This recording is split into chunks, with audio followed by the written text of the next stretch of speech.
সূরা আন-নিসা। রহমান রহিম আল্লাহ তাআলার নামে। আল্লাহ তাআলা তোমাদের উপর ক্ষমা পরবশ হবেন। অপরদিকে যারা নিজেদের পাশবিক লালসার অনুসরণ করে তারা চায় তোমরা সে ক্ষমার পথ থেকে বহুদূরে নিক্ষিপ্ত হয়ে গোমরাহ থেকে যাও। আল্লাহ তাআলা তোমাদের উপর থেকে বিধি নিষেধের বোঝা লঘু করে তোমাদের জীবন সহজ করে দিতে চান, কেননা মানুষকে অত্যন্ত দুর্বল করে পয়দা করা হয়েছে। হে মানুষ, তোমরা যারা ঈমান এনেছ, কখনো তোমরা একে অপরের ধন সম্পত্তি অন্যায়ভাবে গ্রাস করো না। হ্যাঁ, ব্যবসা বাণিজ্য যা করবে তা পারস্পরিক সম্মতির ভিত্তিতেই করবে, এবং কখনো স্বার্থের কারণে একে অপরকে হত্যা করো না। অবশ্যই আল্লাহ তাআলা তোমাদের প্রতি মেহেরবান।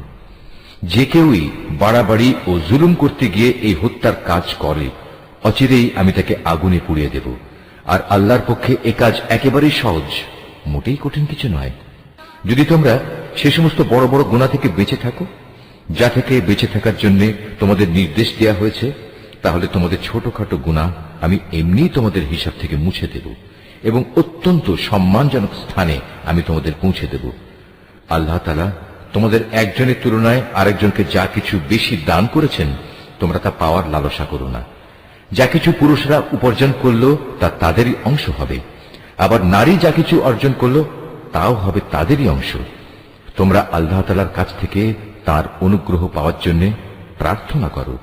অবশ্যই আল্লাহ তাআলা প্রতিটি বিষয় সম্পর্কে সম্যক ওয়াকিবহাল রয়েছেন।